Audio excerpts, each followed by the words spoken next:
introduction. Good evening, engineers, fellow engineers. So there's a famous saying, scientists dream about doing great things, but engineers do them. So good evening and welcome all. So today my topic is about investigation of building failures in different terrains due to water. Yesterday, Surya Prakash ji was talking about water being the basic problem for most of the failures. So I also feel the same. So I'm in my experience as a structural engineer, we have come across numerous occasions where buildings has failed due to water. So I would take through. It's actually I'm taking through this because we had in 2018 in Kerala we had floods where almost 13,000 buildings were almost fully failed or collapsed, and around 2 lakh buildings had maybe partial destruction. So that was the pretext of maybe I wanted you as young engineers and engineers, what are the reasons and what all can we do to mitigate these failures. So I will go through this. So you know him, Isaac Newton. I think because of him we are all sitting across this table, because most of his inventions led to advancement in science, and maybe we are sitting across a laptop or a desktop and viewing each other. So his famous third law, action for every action there is an equivalent and opposite reaction. So as engineers, we all know the equations of equilibrium. So everything has to be in equilibrium. So in 3 dimension and in 2 dimension.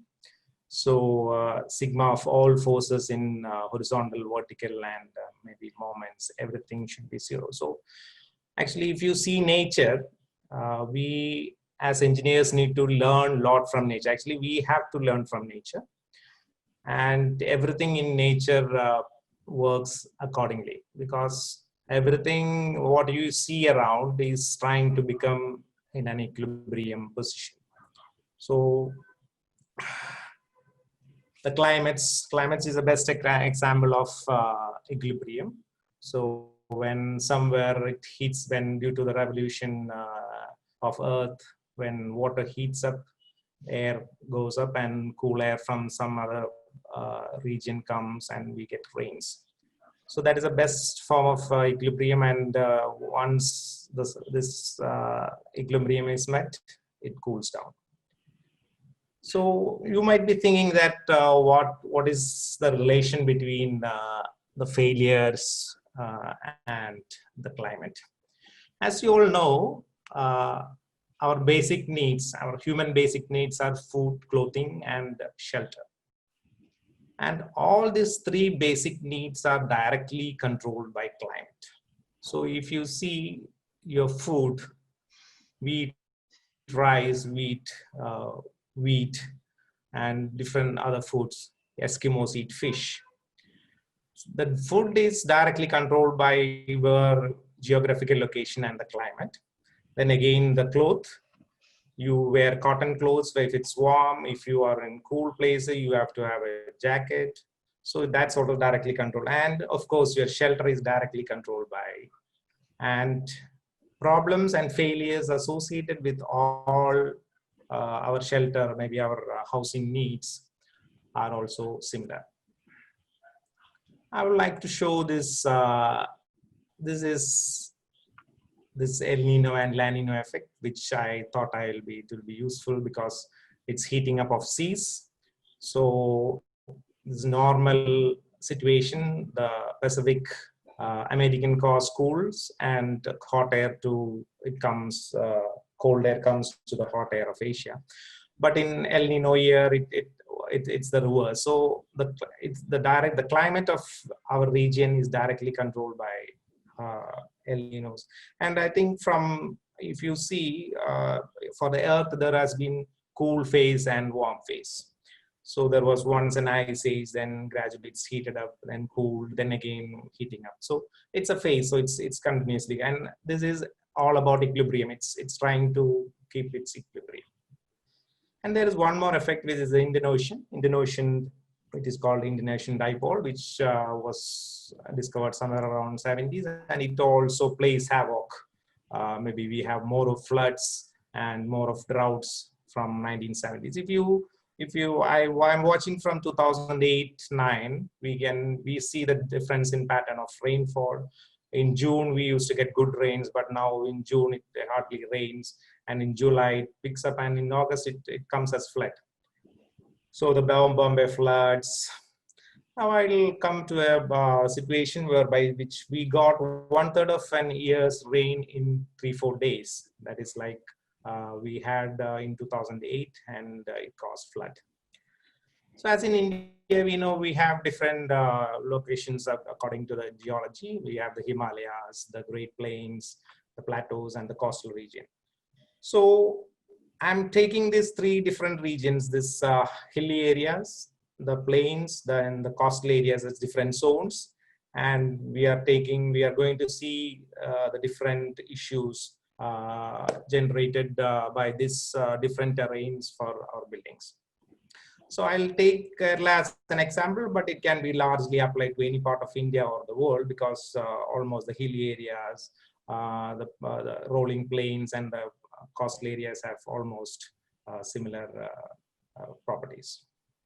So if you take Kerala, we can broadly classify Kerala into 3 physiographical zones. That is the high ranges, which is more than 600 meters from the sea level, and the foothills, which are 100 to 600 meters. Then the midlands, which from 10 meters to 100 meters from the sea level, and the coastal region, which is less than 10 meters from the sea level. So up to 1 meter, if you see good part of Kerala and most of the world, we have water maybe from the sea level, it's only 1 meter. So it's directly on the coast, and any high tide can create issues here. And if you see the midlands, where it's rolling plains, it's 75 to 600 meters, there are around 40 to 50% of the land comes in, and the highlands.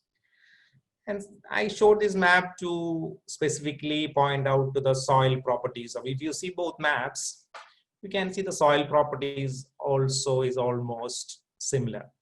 If you see the highlands, it's always moist, and you can see forest soil, or you can see the hilly soil there, which is less in shear capacity, and it has top loamy soil, and below it's more of a sandy and less shear capacity soil. Whereas if we come to midlands, those are the regions where we have lateritic soil. Lateritic soils are formed when there is alternate wetting and drying. It's a process. We can see only in this Konkan, from Kerala, Western Ghats to Konkans, we can see this lateritic soil.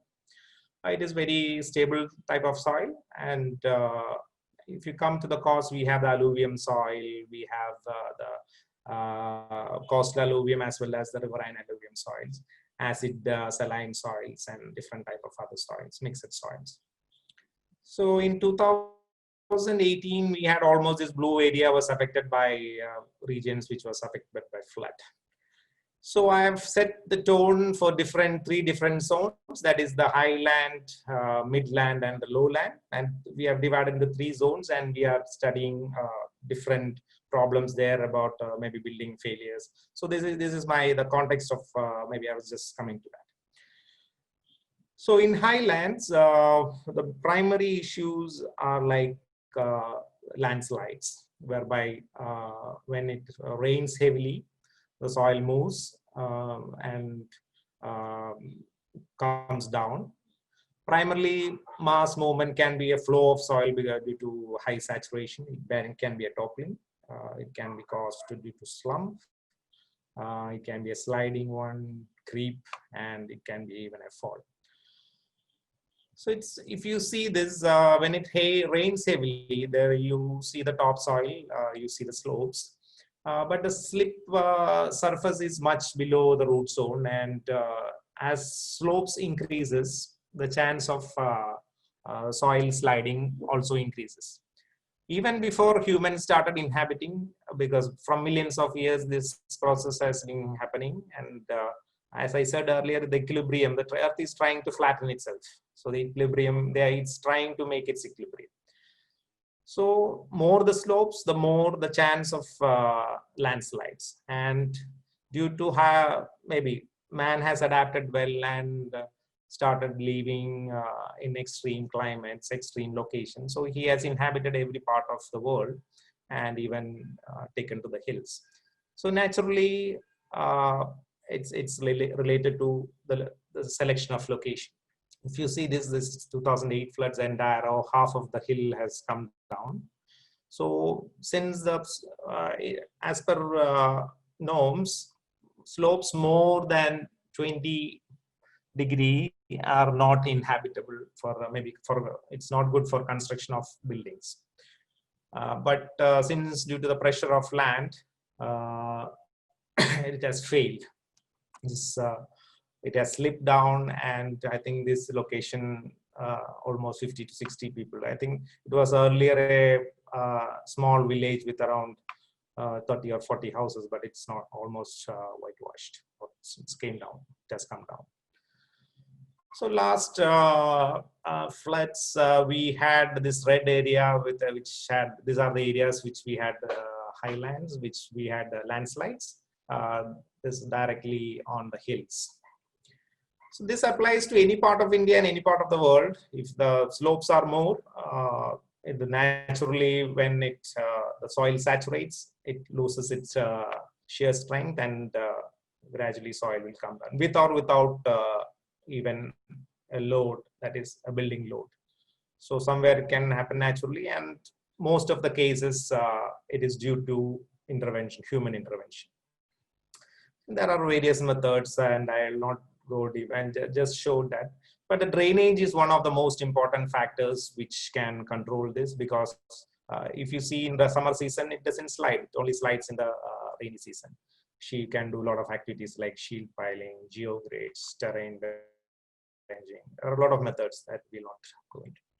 Second phenomenon we are seeing across, usually this is piping, which we see in near dams, but this phenomenon is being observed in Kerala during flood time in the highlands, whereby which water flows beneath the buildings.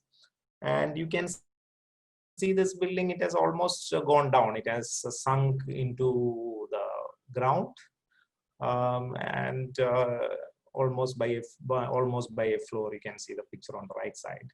So the piping is caused by moment of maybe just like flowing water forms a pipe and takes soil away from beneath the structure, and maybe it can make small sinkholes, can make small blind gullies, and can pipe fans and pipe inlets. So it basically takes your soil beneath your house, just like when you stand on a beach, sometimes soil goes from beneath your legs and you may fall.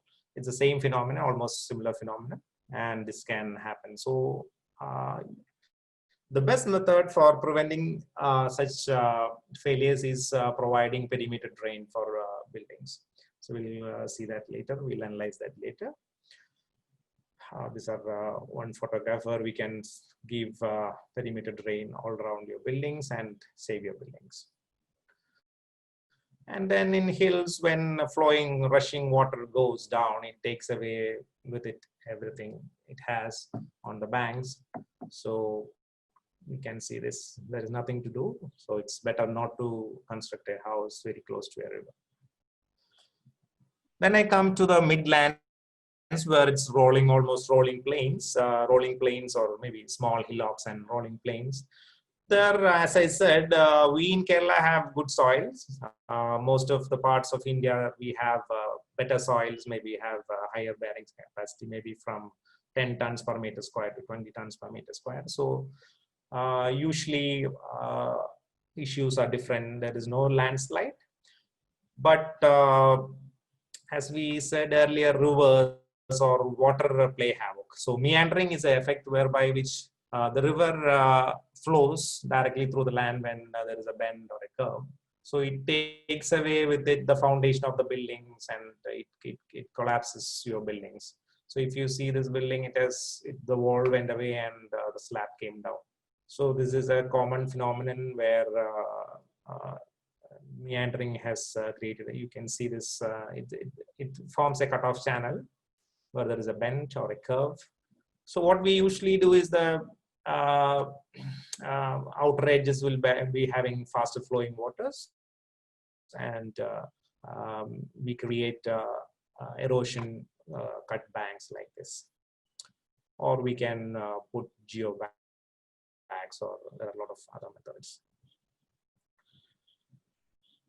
I told you about some 13,000 buildings. Most of the buildings after this landslide, most of the buildings collapsed due to the loss of strength of masonry. That is, like, we have two or three type of materials which is being used for construction. That is, one is laterite.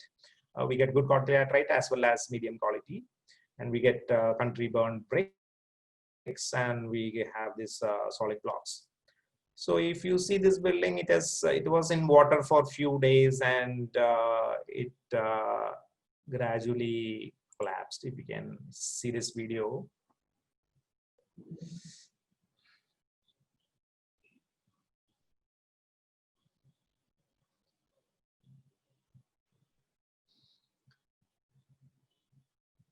So that can be attributed to reduction in strength of masonry as well as maybe the foundation, because in Kerala there is a practice of giving the foundation with the same lateritic stones. Maybe many parts of India has the same practice, and the depth of the foundation also may not be very high. So if you see laterite, laterite is formed when the soil is alternatively wetted and dried. So it has always a drainage path. You can see this white patches, which is drainage path. And the top, only the top 2 or 3 meters or 4 meters will contain, because it is that area is only alternatively wet and dry.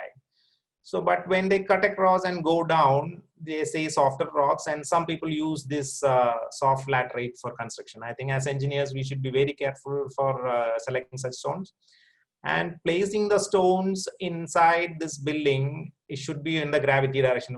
In nature, how you find the stone, it should be the same way that stone should be kept in the building. So if your grain is vertical, you have to keep it like that in your house. So if you reverse the grain, there is a possibility of maybe the strength may be less, because naturally it's not its strength. You can see this white patches, that is of lime, it is soft. This is a 500-year-old, this old Goa church. It's actually exposed laterite. It still stands there because of its quality of stone. So it has very good rock-like laterite. There are maybe different type of laterite we can find in the entire Western Ghats. So those are made of, so it can last for 500 years without plastering. If you can see the other buildings, it was already plastered. So it is not the material, but the selection of the material and maybe the use, and maybe prolonged exposure to floods would have created such problem. And the directly flowing water, maybe water has a force, because if it directly and when meandering it directly hits a building, it will certainly fail. So that is one more reason. And this all leads to a point that we humans have inhabited locations which were maybe like floodplains or locations where water was flowing. So we ignorantly went there and built our house, and water came and it took away our house. Maybe it's due to unscientific ways of development, or maybe we and maybe earlier we saw a building collapse. It may be also due to inadequate foundation. It's a common practice to put stones not very deep as foundations, and then construct the building. It can easily collapse. And some people even use the same, as I said earlier, laterite itself has.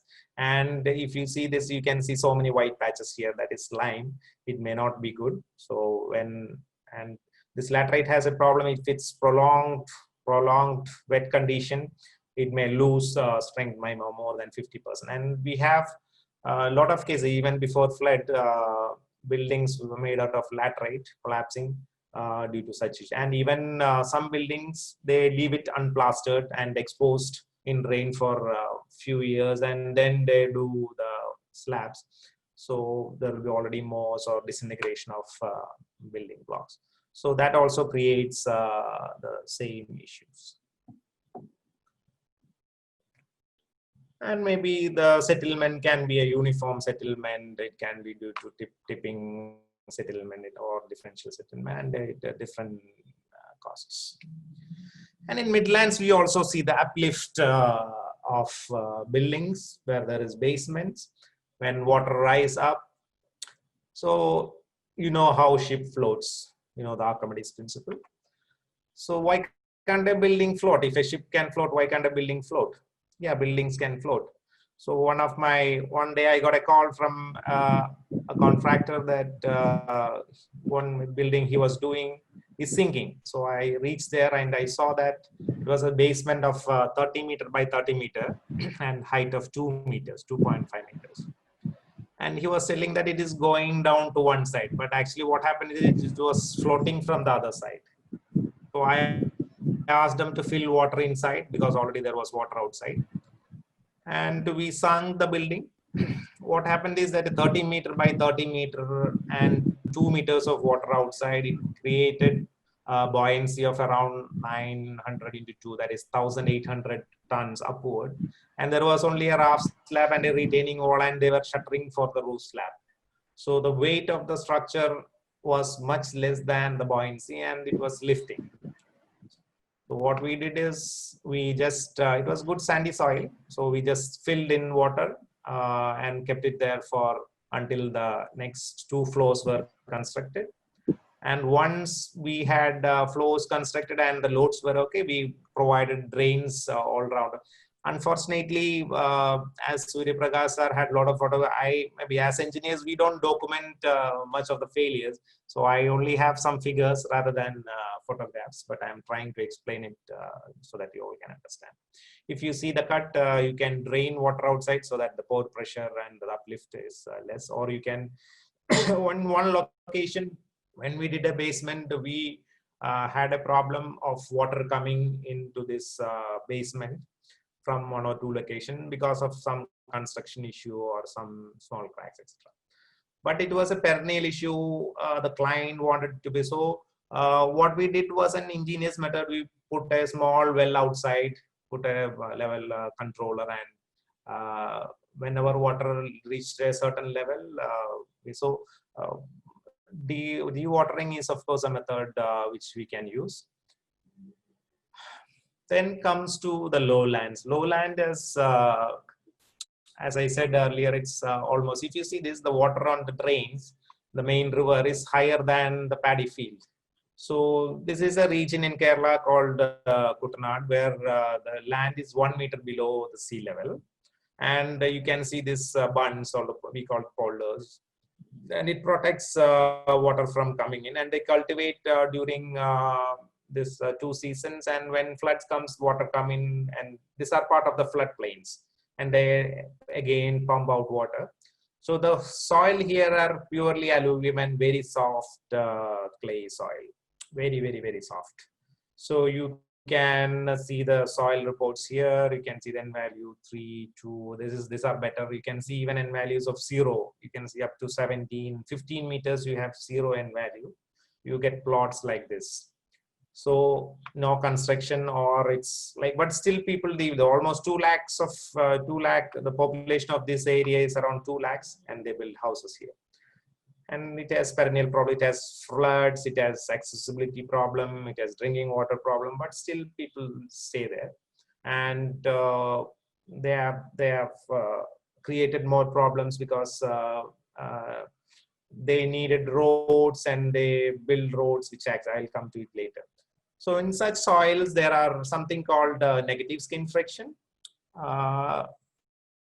If you do a pile in this region, when you fill some soil above, the soft soil below will go down, and it will take the pile also with it. So it creates a drag and takes the pile away. So what's a negative skin friction? Negative skin friction is a downward shear drag acting on the pile surface due to relative downward movement of soil strata surrounding the pile. So this some causes are due to pile or pile settlement passing through compressible soil. That is, if clay soil, if this pile goes to this through this clay soil, it can compress and it drags the pile down. And due to placement of maybe if you put some soil above this type of soil, it naturally goes down. You don't need a building for this to settle. So it's maybe 1 meter height of soil will create around the load of around 2 tons per meter square. So if you put 2 meters of soil, it's 4 tons per meter square. So the soils with 0 N value does not support such soil, and it goes down and it takes pile with it. So it can even we have two similar examples where one was one building, both residential, done with one with DMC pile, that is board cast in situ pile and long piles, which was resting on rock. And second one was an skin friction underream pile. Both had issues. The deep piles had failures, and there was cracks on the plinth beam, and the soil went down from below the building. So there were a lot of issues for both the buildings, but still we managed to rescue the building. And this is a typical example whereby which this front RCC area and the backside, which was a shed, which was like a showroom of a vehicle showroom. So front 2-story RCC.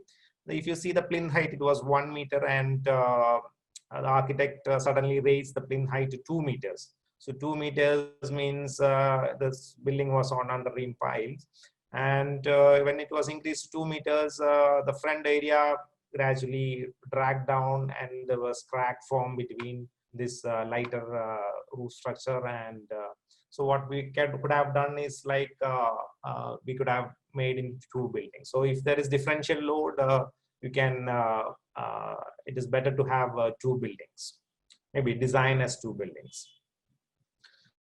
So this is what is the outcome of a drag. If you see, the pile cap is still there and the pile has gone down with the soil. So actually this, if you see the slab above, that was the actual soil level, but the soil has gone down well below this level, and it has taken the pile away. So it is standing like, if you see you can see 3 or 4 piles gone down. So it's basically a failure pattern, what you're seeing.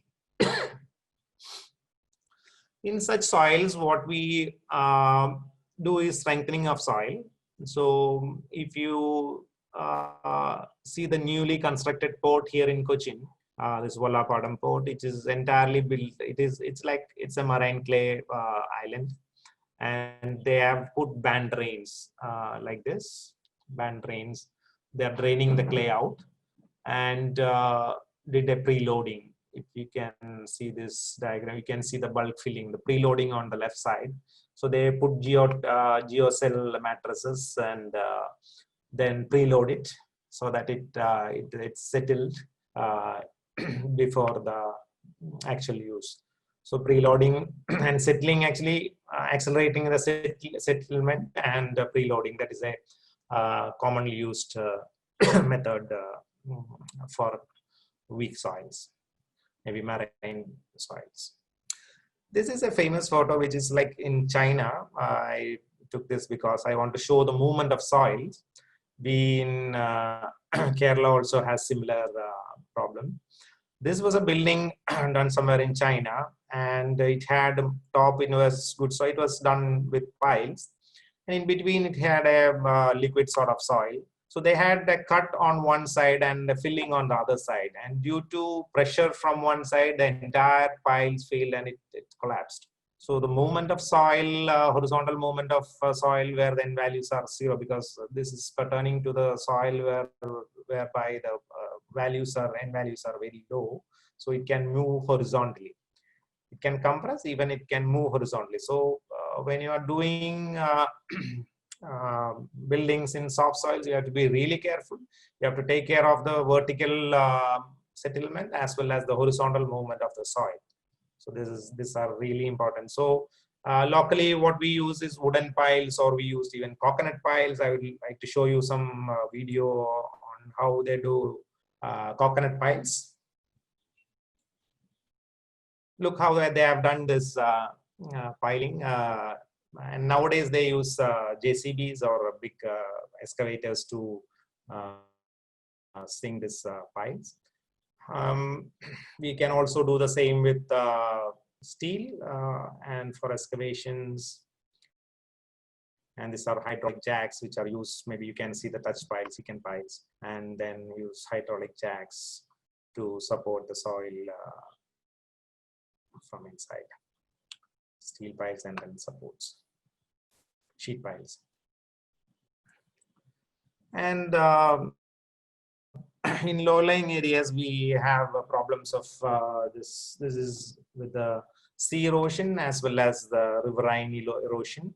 So most of the coastal areas and the deltas have very loose sandy soil. So when storm comes or the river flows, it takes away the soil beneath your building. So you have to be really careful about that, because you will not, maybe you will see your building intact, but it may have already gone down. So in such soils, we go for maybe piles up to rock, or where the soil has better friction piles, where we have better. This I found in internet, because we have flood control geobags available for 49 rupees per piece. So that might be interesting for maybe controlling flood. So the analysis of problem start, is it a natural one or it's a man-made one? So since most of the flood affected, maybe I'm talking about flood and maybe the sediment, maybe the collapses. Flood affected areas were on river banks and close to it. It can be concluded that the flooding is natural, but its severity is due to human-made. Severity is human-made. That means we have maybe floods before 2018. We had a big flood in 1924. So then at that time there was only one dam, but still there was flood. So what we assume is that due to our unscientific practices of inhabitation, it has created problems. Again, we divide into 3 zones, as I said earlier: this highland, the midland, and the lowland. So in highland, if you analyze the soil, if you have soils with hilly soil which has less shear strength, you see this the type of development. If the river is going like the development is on right on the bank, you can see a lot of buildings and the slopes are very, very, very high. And as I said earlier, building on slopes above 20 degree is unsustainable. So if you see this landslide pattern, if you see this, it has come from the top, and you can see in between there are a lot of cuttings, and we have disturbed the soil. So this is pressure, this is bearing capacity, how the wedge where the pressure comes. So analyzing the soil, there is a study which was done by IIT Roorkee, whereby they have taken 2 slopes, 20 degree, 30 degree slopes, and at various locations. That is, like if you see M1 at the top, M1, M2, M3, they have taken 3 locations. For 30 degree slope, they have found that the global failure, that the entire slope being failed, is local failure, global failure, as well as mixed failure was predominant. But when it comes to slope of 20 degree, they found that only local failure was predominant.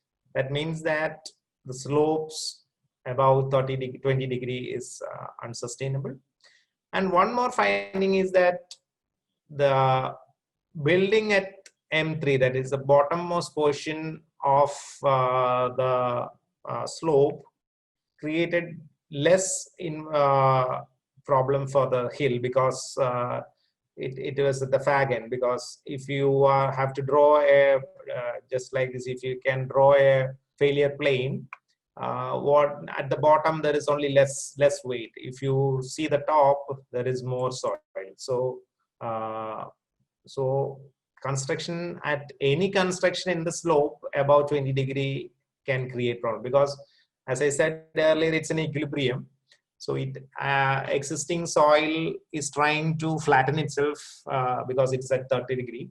So it can fall by itself, but when we are adding weight, it adds up to your problem. So even if you build a building with deep piles, but the soil shear plane is much below, so it can slide. And Kerala has a unique problem that everywhere you have rock, and above that soil is formed. It's a natural formation, and the soil above the rock can slip anytime.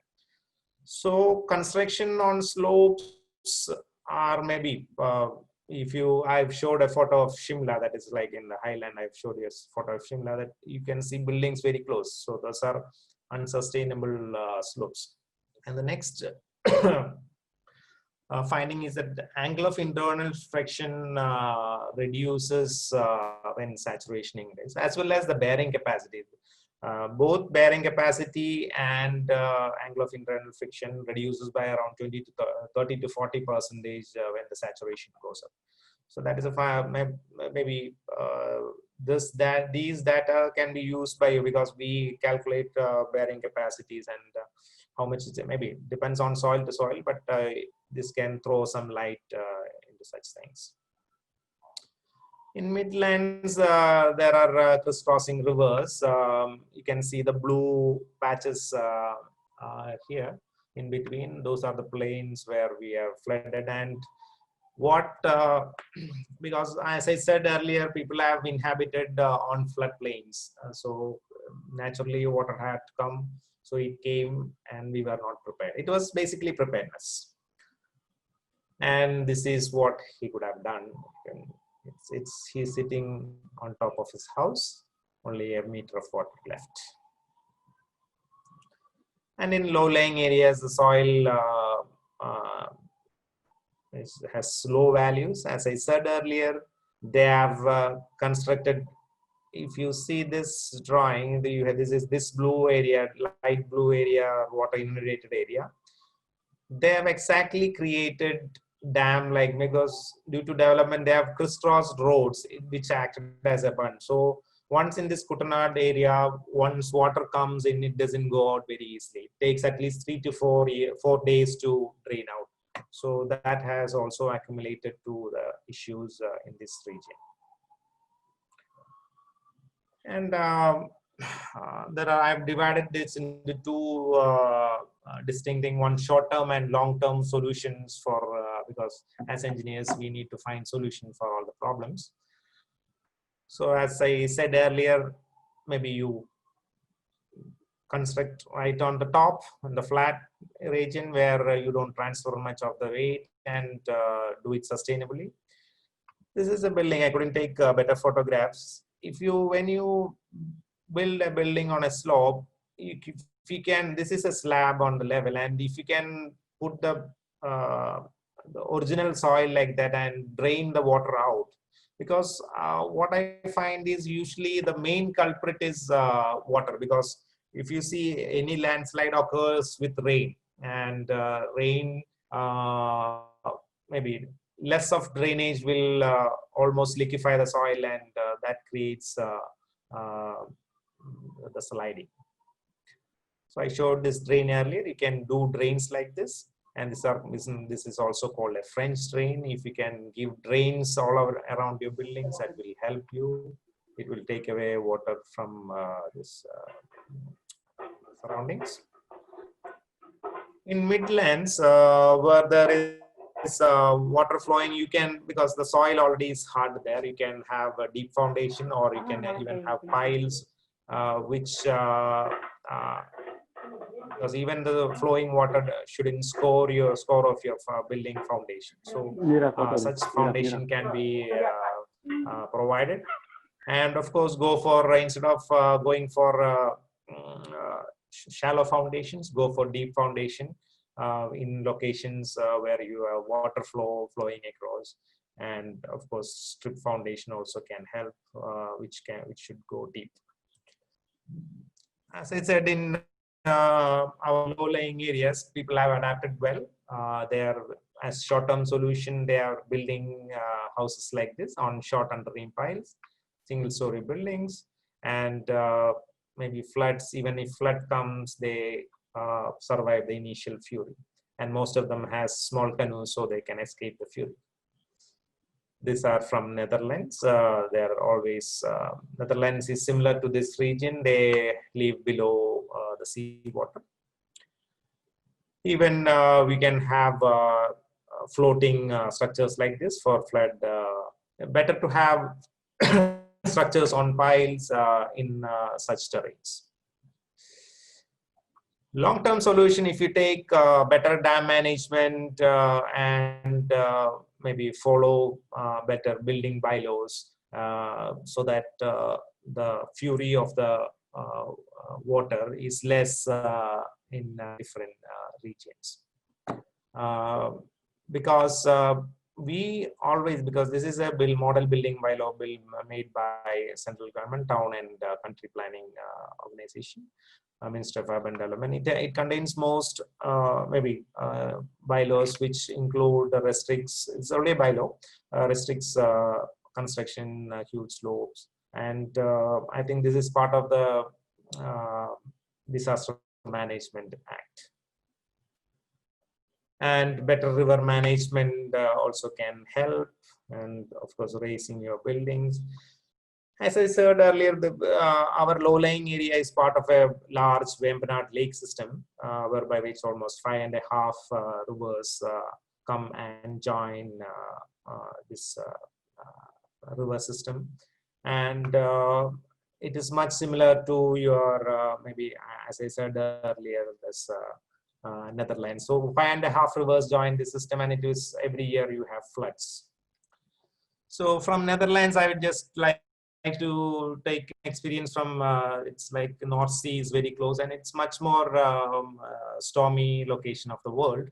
So they have their own ways of, so what you see is a dive-like structure. When the storm is on the sea, this naturally close up, and it does not allow the seawater to come into Netherlands, and it blocks the entire sea from coming in, and they pump out water if required, if it rains inside.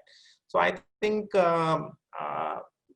maybe, as I said earlier, climates, maybe as engineers, maybe we should build buildings, but we should also know, we should have knowledge and capacity to know things which are around you, because you cannot shy away from such knowledge, because if you have to know this, how it's floods are created and how you can mitigate that. So that's, and the delta, they call this the delta, and this is a book. If you see this, they have a large coast where they have heavy storms, and I think they had major accidents in 1940s or 60s, and they have learned their lessons, and they live just like this. Our lowland area, they live below water level, but still they manage things. They manage storms by this thing. This structure, their delta, stops the storm from coming in, and this is automatically activated when the storms come in. They have this large gates which stops water from coming in.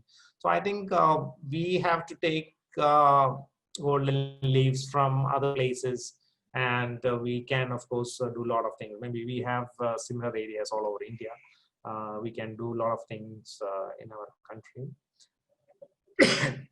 Next is the most important part, because how as engineers we can analyze and find what is the problem, and how we can alert our fellow engineers, or how we can save life. If you see a crack, what is your response? So we have to have knowledge on the situation, what is happening around you, and how you should have knowledge to mitigate that, or because if you see some cracks somewhere, it's a telltale sign of something big to come, because just like winds coming before a rain, it may be a wind before a rain, because small cracks indicate some failure somewhere, and it may be a initial sign of so usually if you find small cracks in a building, you always, as an engineer, uh, you always have to monitor that. I have an interesting example to say. When my house also was flooded in 2018. So there was a crack which I was monitoring for maybe 6-7 years, and after the floods, there was newspaper. There was a write-up saying that you have to observe your house for cracks, settlements, just like as we are doing right now. So my mother was very curious and took me to a place on a wall, and she was showing this crack, and she was telling this is weak. So I told her I was observing that crack for last 6-7 years, and it has not maybe increased. So uh, if I say what is the difference between an engineer and a mason? The engineer is someone who uses science to solve problems, but mason solves problems, but he doesn't have the backup of the science. So as engineers, monitoring is the most important. Yesterday, Surya Prakash sir also was saying everything from A to A, because we are always, I personally am very weak in documenting.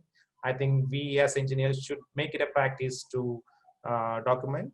But of late, from seeing a lot of failures, experience, I also started this practice of monitoring and taking photographs.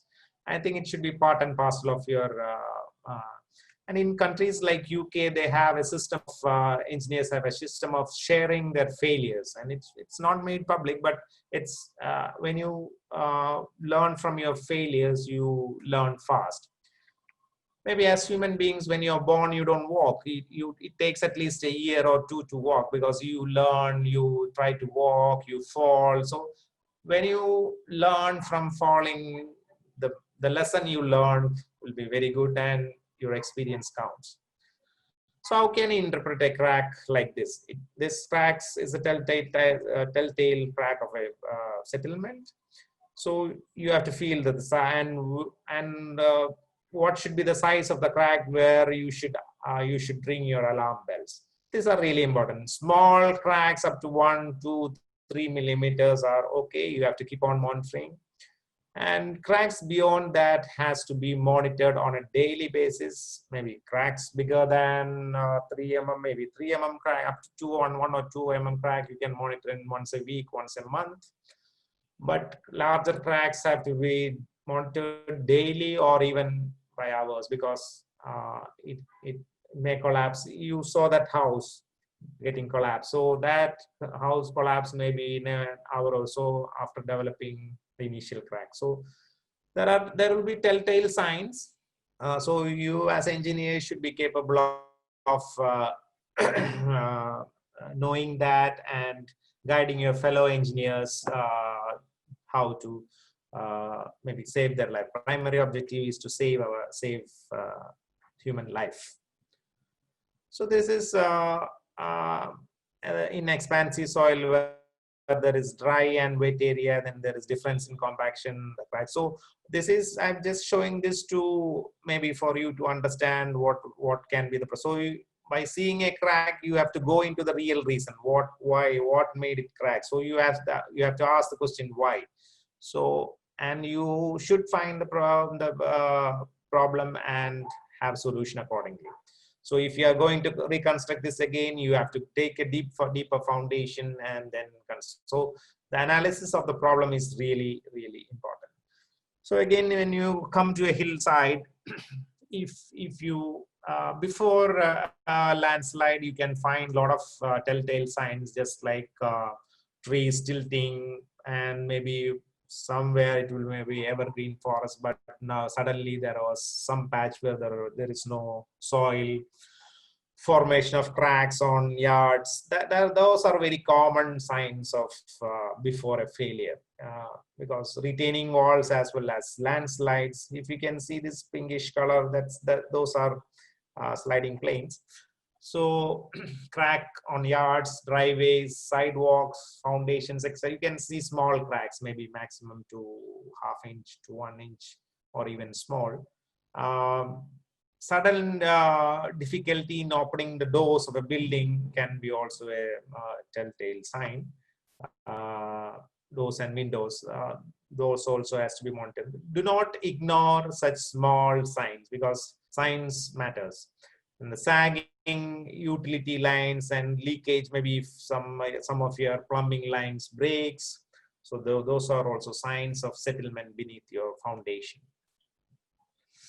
Again, you may watch the maybe retaining wall cracking. If there is a water, maybe a pool, maybe it would have sloped down, or the water draining out from the pool, maybe there will be some cracks formed, or maybe you can see the cracks on the slope.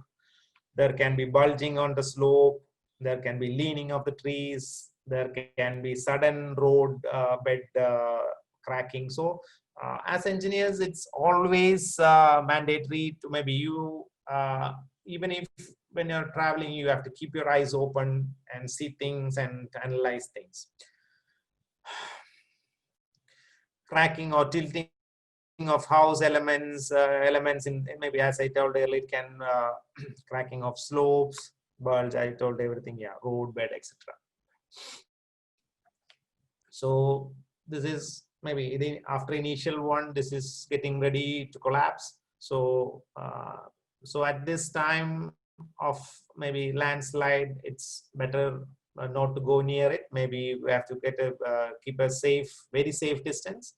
And if a road is below or a inhabited area, evacuate the whole area. I think as engineers, we have the duty of saving others' life. So it's a responsibility, and you have to do your duty of evacuation. I think we in India, we don't teach evacuation lessons in schools. I think if you go to Japan, even small kids know what to do when an earthquake comes. And when a fire comes, you should see the discipline of evacuation. They form queues. They have specific lines of walking. They use specific steps when they have to evacuate. I think we, as part of organization, we sometimes educate school students to have such evacuation plans. So those drills they have in every 1 or 2 years, so that each students, because when you go to a building or a place, we should know your evacuation plan beforehand. So whenever there is an accident, you should know your way out. Okay. Then in a building, you have to analyze what is the maybe why cracks are formed. Is it due to differential settlement? Is it due to toppling? Or maybe there can be numerous reasons. Maybe I showed you 3 different terrains, maybe 10 or 15 different problems there. So it can be due to any of these reasons. So I think by seeing all these examples, you are better placed and you are better equipped to analyze the problem, maybe seeing a crack or settlement, why it has. Maybe you have to do a lot of investigation, like soil investigation again and again. But it's like documenting it, that's really important. So these are buildings with different. I wanted to show Eiffel Tower with this, but I forgot to do that, because below Eiffel Tower there was 2 different type of soil. One half was clay soil and one half was sandy soil, and it was a bell tower. And gradually it was leaning to one side, and I think 5 years or 6 years back they had retrofitting. What they did was they wound copper around the entire structure. they pumped, injected cement grout below the clay layer, and they have stabilized and pulled the Eiffel back to maybe by 1 or 2 degrees, because it is a masonry structure. It may collapse if the slope, I think it was around 22 or 23 degrees leaning, and they have brought it back by 4 or 5 degrees so that it never, and it's still leaning, but uh, and it has a history of they once it leaned, they still constructed on top, so it's like so what is the cause, real cause of failure? The analysis is really important.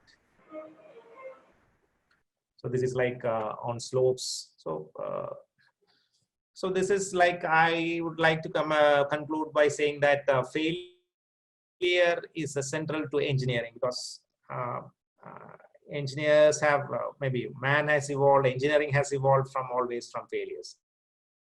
You know, we used to tease our ISRO for so many years. When the rocket goes up, it comes down once, twice, 10 times, 20 times. Now, no more failures. I think that we learn from mistakes. So, ISRO is one of the pioneers in rocket science now. So it's like, as engineers also, we should learn from mistakes. Every single calculation that an engineer makes is a failure calculation. Successful engineers is all about understanding how things break or fail. So that should be the lesson you take today forward when you go back, because what caused the failure or the break should be it is not the calculation that matters, and it's the lesson you have learned, the understanding that you have got from that failure. Those engineers are successful.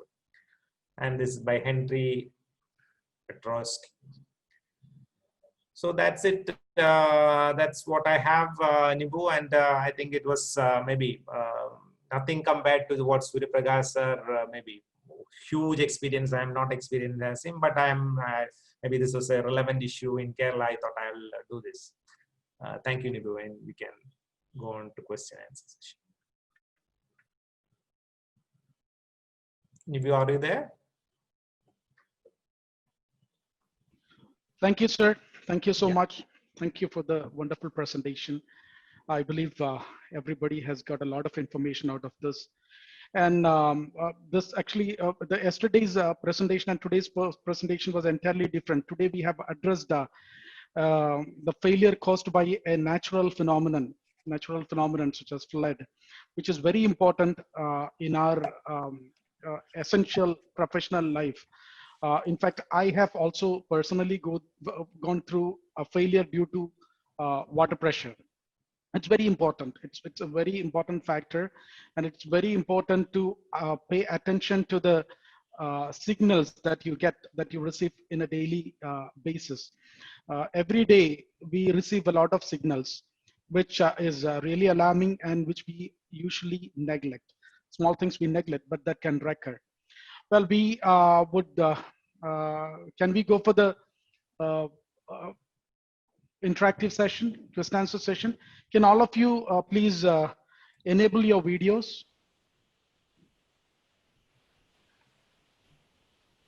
And please keep muted. Please enable the video and please keep muted.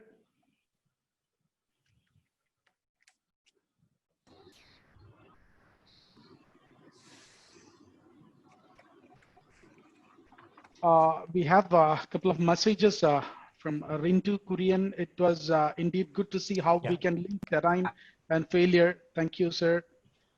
Thanks, Mr. Abhilash. Nice presentation on soil nature, its failure and remedial actions by Aditya. Gayatri has written, thank you, sir. From Abhishek Mahapatro, I have some queries. Yes, Abhishek, please go ahead. Mr. Abhishek? Yes. Sir, in the Brahmaputra region in the Assam, there is every time flood. So many global companies have given tender earlier. So like the solutions you have presented, like geobags or etc.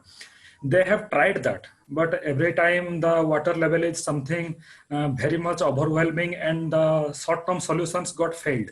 So I was asking, government have ever thought about this, like giving more or more dams? Dams is a solution to that kind of floods if the short-term solutions are not working? Yeah, as I said earlier, there are short-term and long-term solution. If you see the maybe watershed of Brahmaputra, it comes from China. You know that, no? And it's a Himalayan flood fed river. So usually I think we don't have any good relation with China, and we don't get warnings even about because all the Himalayan flood rivers have maybe water can rise even in the summer because melting of ice and even in rain. So that's an issue. And if you see the terrain of Brahmaputra, it's plain for so much of kilometers, and the dams as such, large dams, the volume of water coming through Brahmaputra is so high that it may not be viable, and maybe it has to inundate large quantities of large area.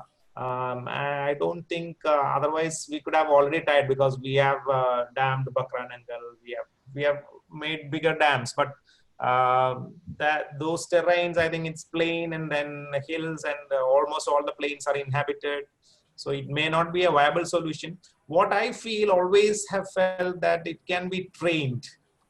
Every river can be trained well, because this erosion, if you when we learn hydraulics, you might have learned, when it's a the best efficient channel is like semicircle.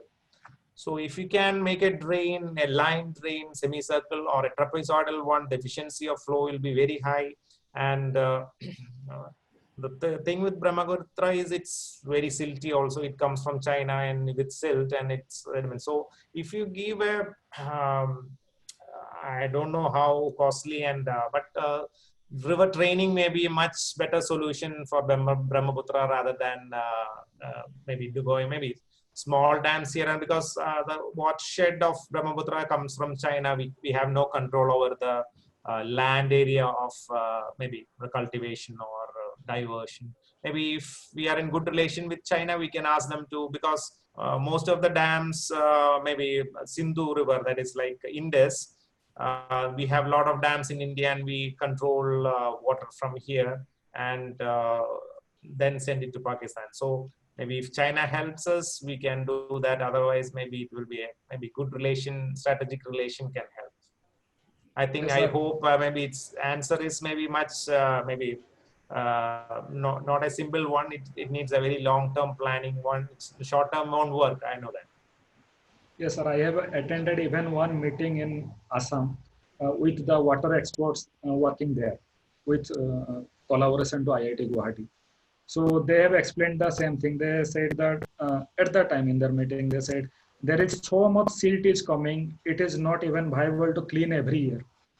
So this kind of solutions are not working there. It's getting choked every time. It's a costly solution. If you can line Brahmaputra, and give a shape whereby which you can create a, maybe not a perfect semicircle one, maybe some oval one, the shape, the velocity will be maintained even in if the water flow is less, so it can take away silt. So something like that. I don't know, nobody might have done lining a river, but we line canals, but we can do that, I think. I think man has gone to moon and come back. I think the lining of Brahmaputra may not be difficult as engineers. Yes. Am I right? Yes, sir. Yes. Interesting. Bobby George has, Bobby George has written very interesting session. And Sidna, thank you, sir.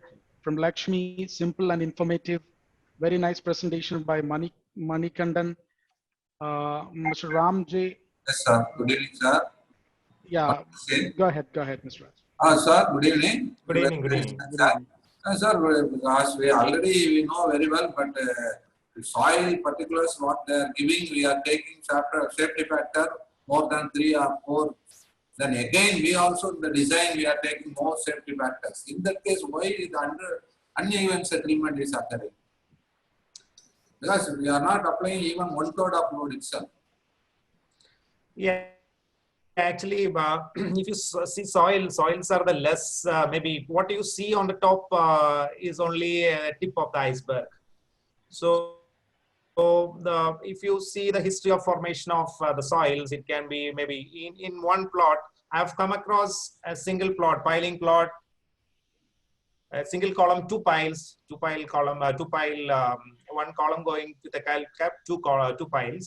So difference between the two piles is 8 meters. That means there is a cliff around 50 meters below the ground. So it's very difficult to ascertain the composition of soil. So even if you take soil investigation in a single plot in 3 different locations, it may be different. Maybe literally there will be some depth difference. The composition may be different, so the bearing capacity also can change, and maybe some judgments we take may not be right. It may be a mix of clay and sand, it may be a mix of alluvium. So it can as I said, this low-lying area in Kerala, we have every soil in the world, because we have alluvium, we have clay soil, whereby which then value 0. If you put one load of maybe one load of soil into that, it will vanish in a day or two. So we have different type of soil in this region. So soil, maybe as engineers, we shouldn't 100% depend. Of course, initial soil report is the best way to understand the soil, but our observation, our feel. How many of you have you touch the soil when you go to site to feel how much of clay, if it's what they have given, the percentage of silt, sand is correct. So you have to feel the soil and see if what you see in the soil report as well as see at the site are same. So there are so many things, and even factor of safety may not help. So maybe we use so many different equations, and but it may not help. Okay. I hope I answered your question. That's very true. Engineer Abhilash Joy has mentioned something about the ambiguity of the soil. Even though you have the pest reports with you, you need to be very cautious, and you need to closely monitor the characteristics of soil on a daily basis indeed. Because the immediate presence of water can alter the property of soil at any point of time. That also can happen. You saw my presentation. Yeah. You saw my presentation. The studies show that when it's saturated, the bearing capacity of soil comes down by 40%. Yes. And so maybe in some location, if it's not confined, it can go down even further. So, and in slopes, it's not at all sustainable, because it can bulge in and can go off. So slopes above 20 degree, no building should be there. So as engineers, we should be very careful. Yes. And Tibu Thomas has some question. Mr. Tibu, go ahead. Hello, Tibu. Yes, Tibu. Tibu, am I audible? Well, I think Tibu has some technical issue. From Avni, sir, how is it possible to train such river having huge quantities of water? It is possible actually, but it's expensive. That's what Engineer Abhilash Joy has mentioned. See, everything is possible in engineering, but provided we are able to spend such amount. From Himanshu. Yeah, I would add to that. You know about connecting this Panama Canal. Have you heard about Panama Canal? Yes. The level difference between there is a lake in between Panama Canal, actually level from the sea and the Panama. That lake is maybe around, I don't know how many meters. So what they do is that take the ship to a ship lock it, then take to the next lock. So after 5 or 10 locks, they reach the lake, which is around 40 kilometers long. Then again, the ship comes. I think you all should Google today and see how it has worked, and more than a century back. So man has made something like that, because the need is the mother of all invention. So I think if there is a need, if there is a will, we can do that. And in fact, we are actually talking about linking of rivers. That's yeah, a huge of course we can. Yes. Yeah. And Himanshu Bergen, there is an institute in Pune, CWPRS, which carries out study and gives solutions for river training. Yes.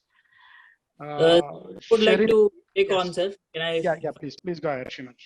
Good evening, everyone. Sir, firstly, thank you, Joy, sir. Very informative session, sir. In 2014, I happened to visit this CWPRS, sir. That is an institute which actually carries out the study of the rivers.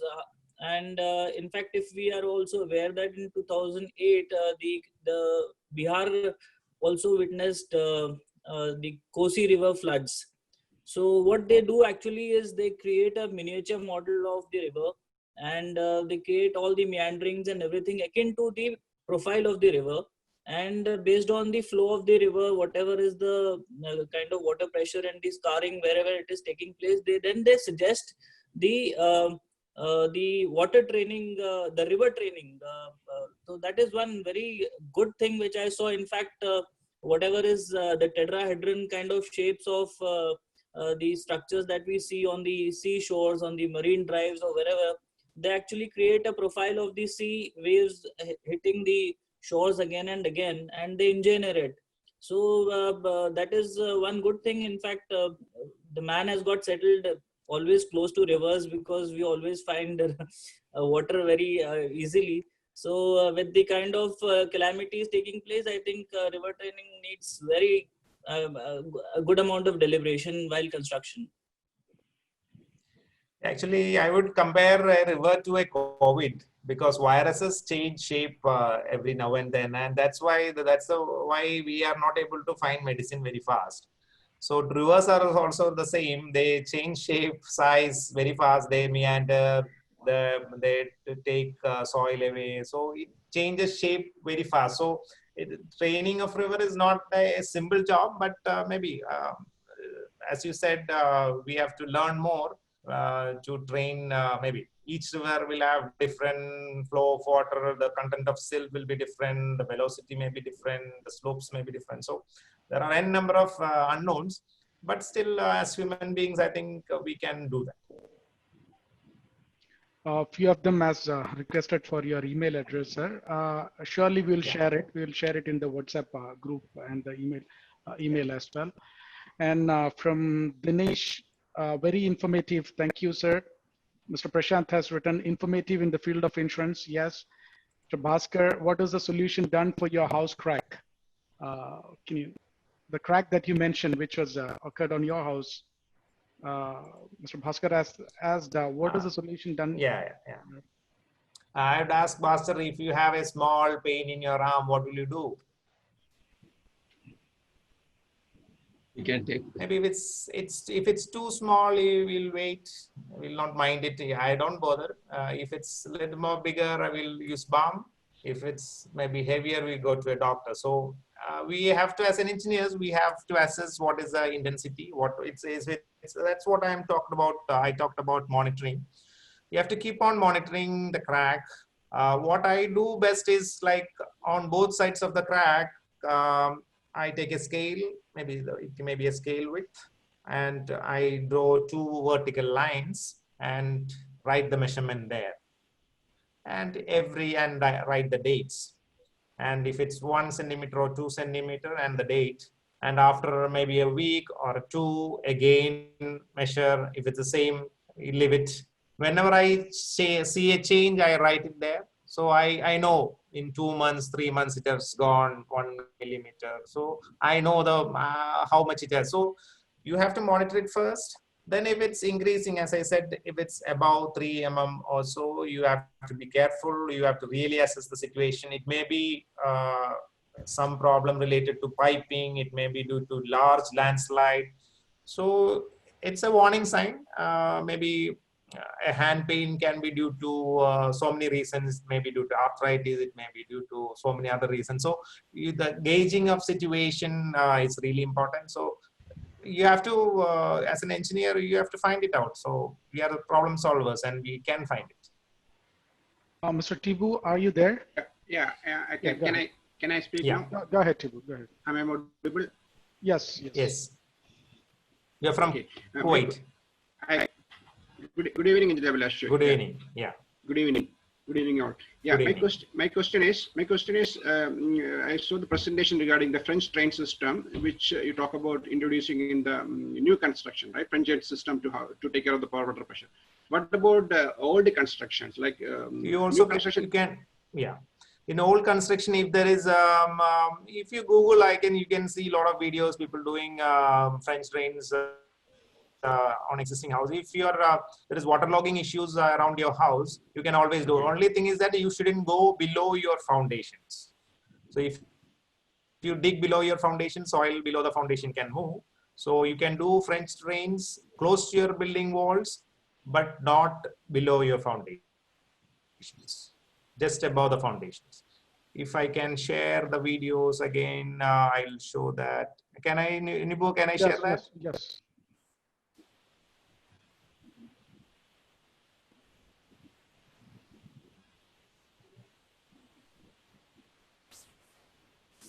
You see this, this is almost just above the foundation level. Okay. So it should not go below the foundation level. So it should be just above the foundation level, and it should take water. So by giving this drain, you are not allowing the water to pass below your foundation, but you are draining the water out. So possibly on the uphill side, it's better to give the foundations, this French drains. And you get easily, you get polyprop PP fabrics here. Now it's available plenty in India. So you can easily make it. It's not a very costly affair. Well, for 1 meter, let's say for example, a 1 meter rise in water table, how much the pressure will be, how many bar pressure will be there? Yeah, if you have learned this Archimedes principle, it's like the displacement, how much water you displace, that is because I showed the PP that this thing of ship floating. So how much displacement you are creating will be the pressure on which maybe on a structure, if you have 2 meters of depth of structure, per meter square will have 2 tons per meter square of upward pressure per meter square. Thank you. Well, Mr. Vikram Singh wanted to ask something. Mr. Vikram, go ahead. Tipu, are you done? Sorry. Good evening, sir. Done. Yeah, thank you. Thank you. Good evening. Good evening. Yeah, Vikram. First of all, thank you so much for this informative session. And it was really nice to listen to most of the aspects of the natural phenomena which causing the failure of the structure.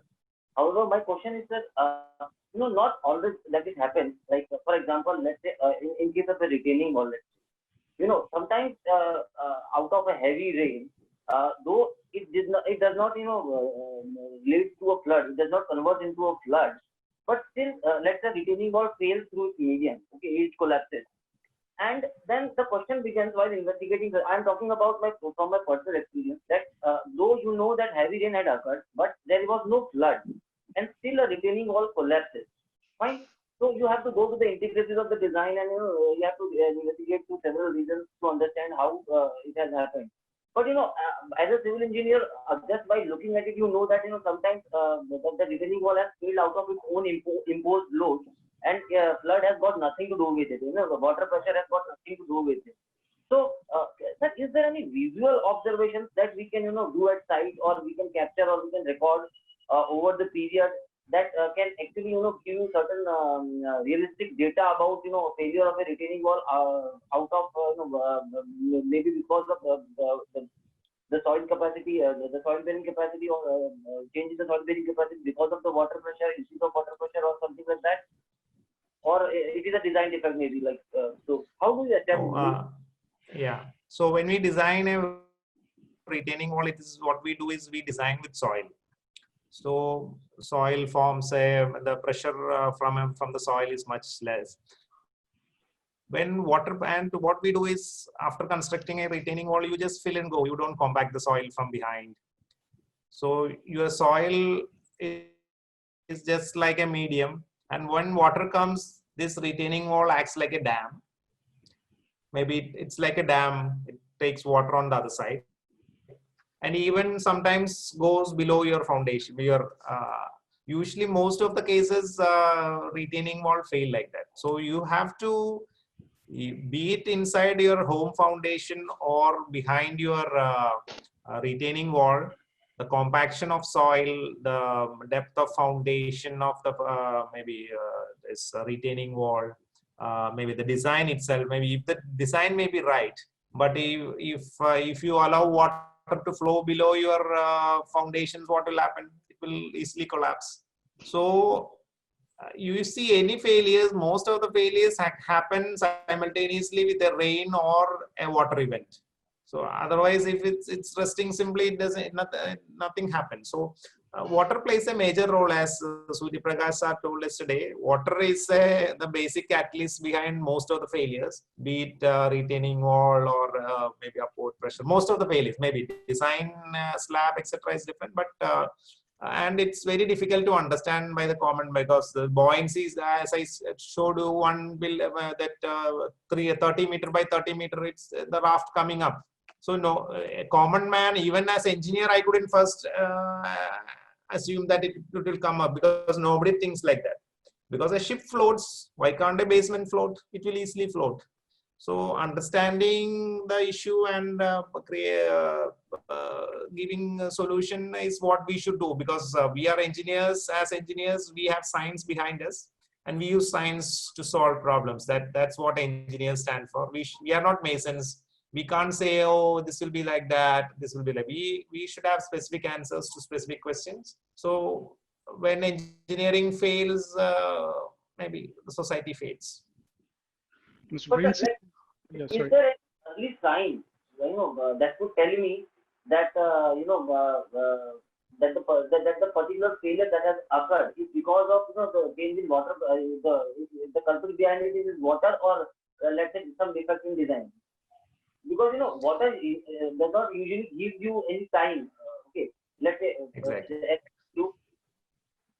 Yeah, retaining wall failure can be due to any number of reasons. It can be due to design failure. Maybe we have given, as designers, we have given less of reinforcement, less of base thickness, detailing. Because if you design very well, if the bar is not at the proper location, the cover has increased by 3 or 4 centimeters, and it will not work. Can be due to detailing.